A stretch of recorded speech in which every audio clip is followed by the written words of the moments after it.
if you yourself as a community builder is not active on the platform, why would the community be? You lose people if you're not onboarding them in like first 7 days is what I think.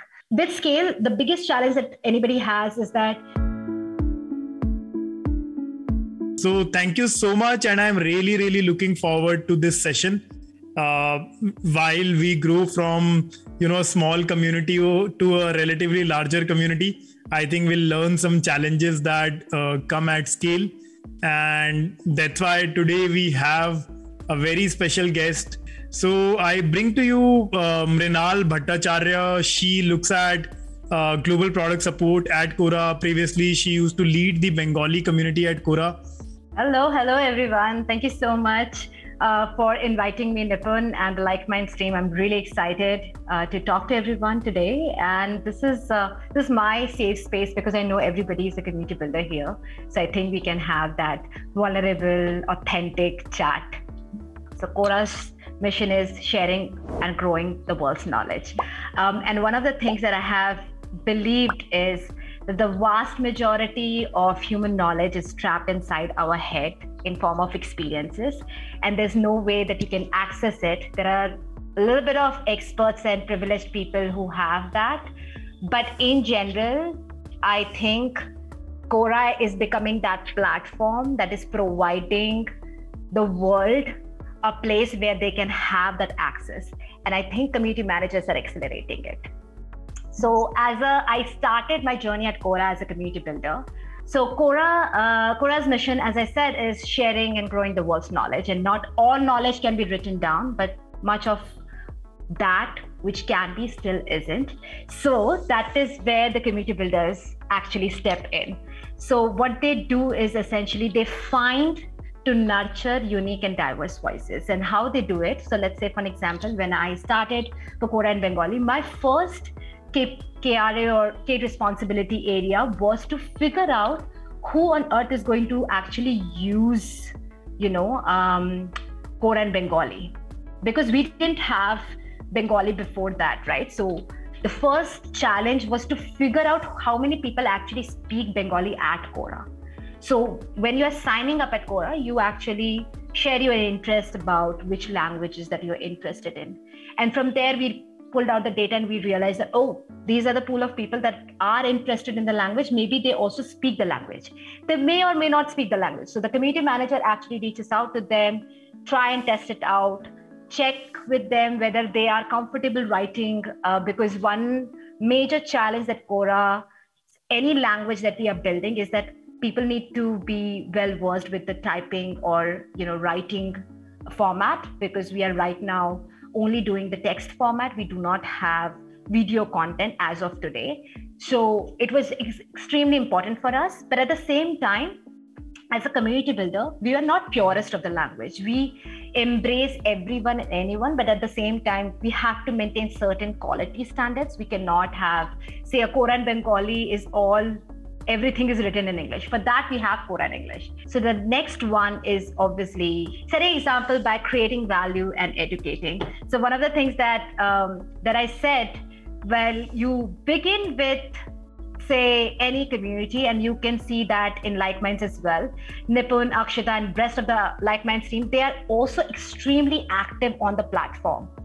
If you yourself as a community builder is not active on the platform, why would the community be? So you need to set the example and you need to create the value. So setting example by creating value and educating. Education means like they may or may not be aware of how certain things work. Now, when we started in Quora in Bengali, and when we had this first pool of people, they were familiar with, how the question need to be answered, or like how you need to send something, and they gave a lot of feedback in terms of the localization of the site itself.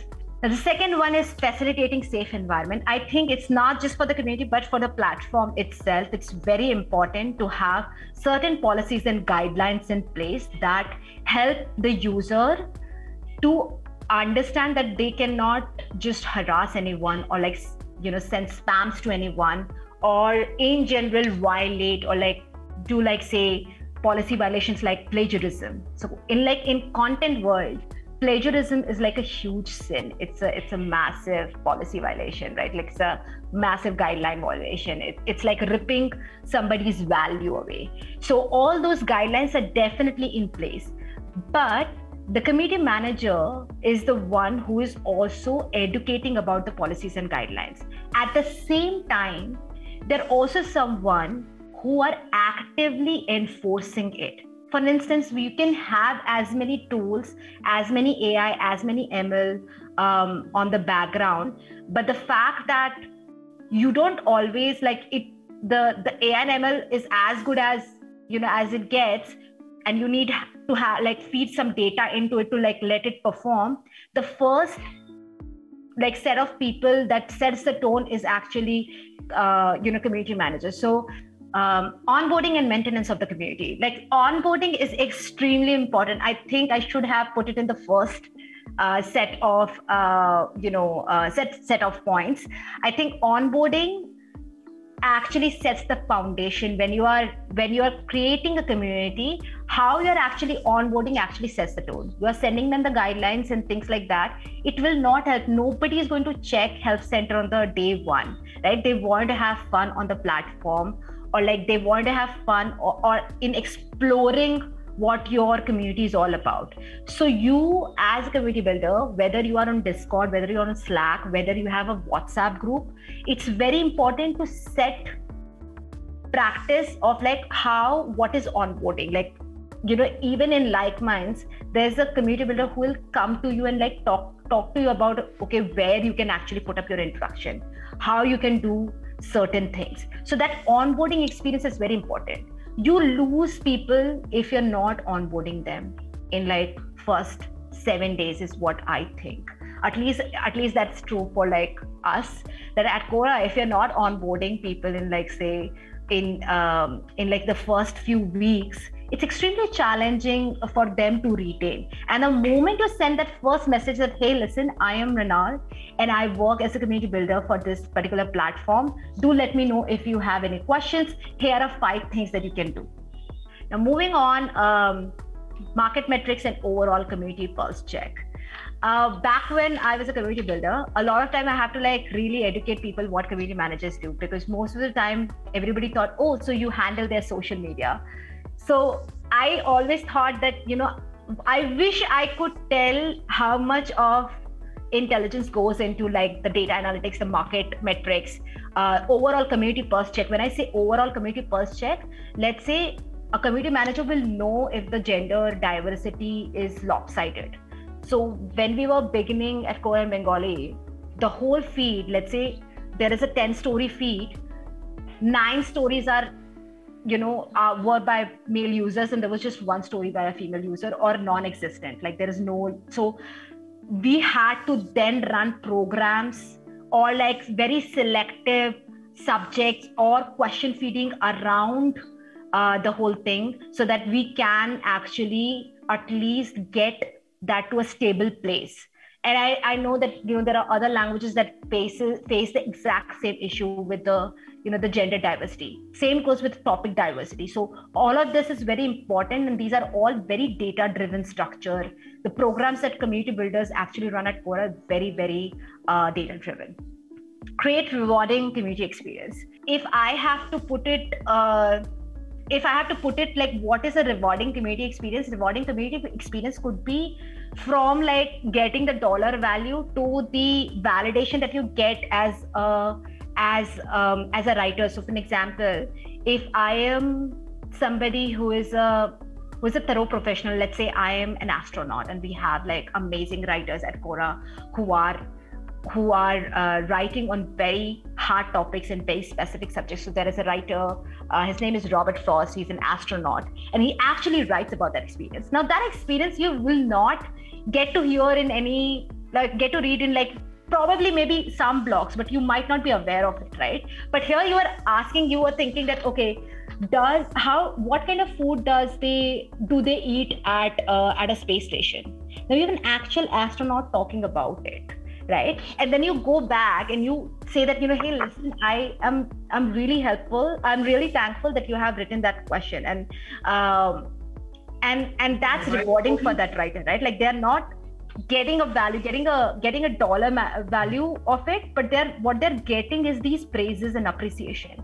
And then we have programs at Quora. So we have had top writers and top question writers program in international languages, but this is probably one of the most successful programs at Quora, where we identify really diverse voices. Like, one of the things that I mentioned in the previous slide was to find unique voices and diverse voices which are high quality and high credibility. And for getting a top writer, like I was a top writer in 2018, I remember that, it doesn't have, like, you don't have to be, say, a medical professional writing about the medical topics to be a top writer. You can be a fashion enthusiast writing about fashion, or you can be a poet writing about poetry and like the grammar or the math behind it. And you can still be a top writer. You can be a coder and write about the coding world, and you can still be a top writer. The next one is Quora World Meetups. I was just talking to Akshita right before this call, and I said that one of the things that I want every single community builder who's right now on this call is to do meetups. Extremely important to do meetups. It could look like a fun activity, but I cannot tell you this is where your community actually engaged. This is where your community bonds. This is where your really those committed circle of people who love your platform meet. And even if they're not meeting, you can do it virtually. Right from 2020, when we went into the lockdown and the whole Corona thing happened, Quora World Meetups has actually became virtual, and we do these virtual meetups. And I cannot tell you, for that particular week, and we block that entire week to just talk to the community, get their feedback, talk to them about the programs that we are planning to launch and stuff like that. And it's always an amazing experience. And also, these are also the places where we spotlight some of the creators. This is again, it's a direct reward. Moving on to the spaces, I mean, it's kind of challenging, because the space is not exactly a program. Okay, it's a feature, it's a product, it's an asset. And I keep talking about spaces is because it's still it got launched in 2018. There are a lot of spaces that are there at Quora, but it's still yet to reach its potential, right? I am looking at spaces as, maybe it's very audacious, and maybe even a little amateur of me to say that, but I'm looking at spaces and thinking that they can be the next YouTube channels of the world. I really hope that happens. I really hope that happens, because I think it's a place where you can broadcast one-to-many. You can also be many-to-many, and it's a very beautiful platform. And I hope that we improve a lot to ensure that success for spaces. But spaces in general, I think, has done a lot of programs where we have these monetization, we have the spaces ad rev share. These are all again a rewarding experience for the community, where they are not only giving knowledge to the community, but also are actually rewarding the whole experience in general and getting a valuable amount of money out of it. And I really hope that it becomes at a place where people actually quit their job and start doing spaces in general, and called as a space admin, that their real job. So maybe in the beginning, the biggest challenge that we had with Quora Plus is people were no, I don't want to monetize. But there is a certain group of people who are silent and they really want to monetize, right? And they're not going to be vocal. So as a community builder, you have to be very practical about that. There will be always people who are vocal about hating something, and they will not be voicing about whether they like something. So always take it with a pinch of salt, and think rationally what works for your platform, because there's a huge investment in terms of money and value and time that gets into launching any program. Moving on to a retired high quality program, and I'm going to talk a little bit about the Knowledge Prize winner. We have this 5 years back. This was probably the first initial state of monetizing at Quora. here we used to have a sponsor who used to like ask a question. Let's say there's a brand, and that back then we didn't have like advertisers, but we had a brand who's going to ask that, hey, I'm struggling with like my SCM cycle. This is the problem. Can you help me solve this? And people used to submit their answers, and then like the company and as well as some experts at Quora, they used to select which answer is actually worth the knowledge prize, and then they used to give some reward money, and like that was a good reward money that they used to get for like one single answer. And that was the first form where we realized that people really want to have that title, and that badge is still there on a lot of users profile at Quora. And I think this was one of the most successful, but at the same time we realized that it's not scalable. You cannot keep sitting and evaluating at scale. So as I said, going back to the topic, at scale things are very different. You are going to deprecate certain programs, and going back to this is the reason why we deprecated top writers for Quora in English, because Quora in English is at that scale that I don't want to keep awarding, or let's say the management do not want to keep rewarding the same set of 1,000 people. We also want to give voice to another set of 1,000 people, but to identify them is always a challenge at scale, right? So that's the reason why certain programs are deprecated. But at the same time, we got Quora Plus and monetization efforts only for Quora in English as of now, and that's the reason we feel that there could be like more programs that will come, or there hopefully are in pipeline that will reward the writers. With scale, the biggest challenge that anybody has is that your community started talking about the issue of the content quality, like why the content is no longer like that. It's not gonna be, because when you're a small community, you are able to pay a lot of attention, but when you're a larger community, it becomes very challenging. So I think more than content quality, I think what was more challenging was making sure that community sentiments are in place and are addressed well.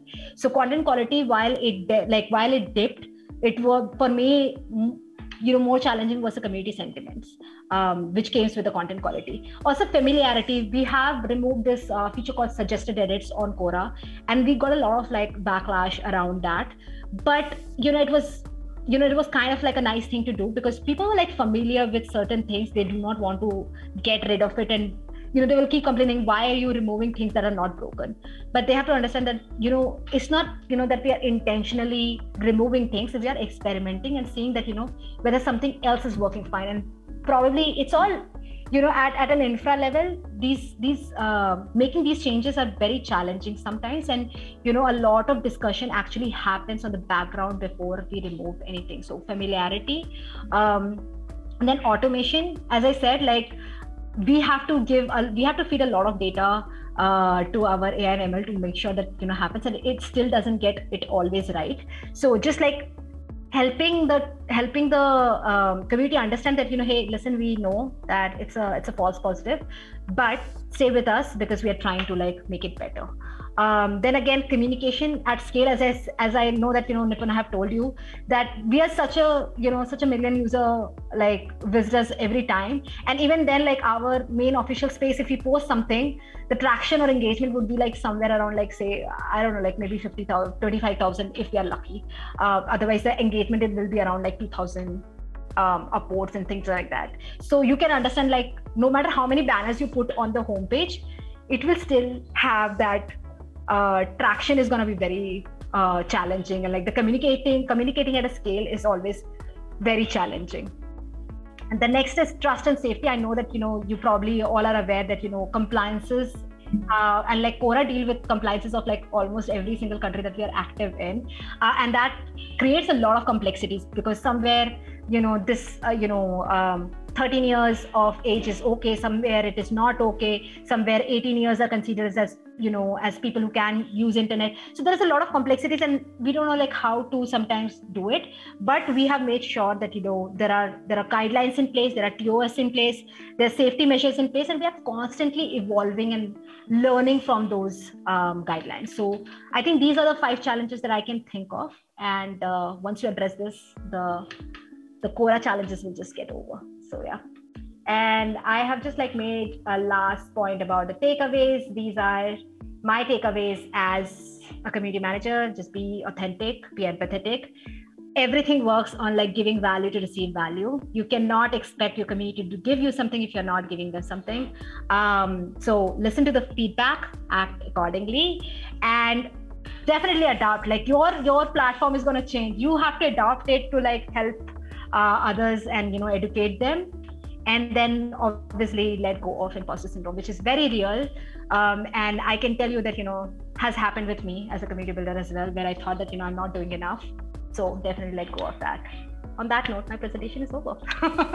All right, then. Thank you so much, Mrinal. It was lovely having you. And, thank you so much for staying back for more than almost like 30 minutes. Thank you so much, everyone. Thank you, Nupun. All right. Thanks, Mrinal. Bye. Have a great day, everyone.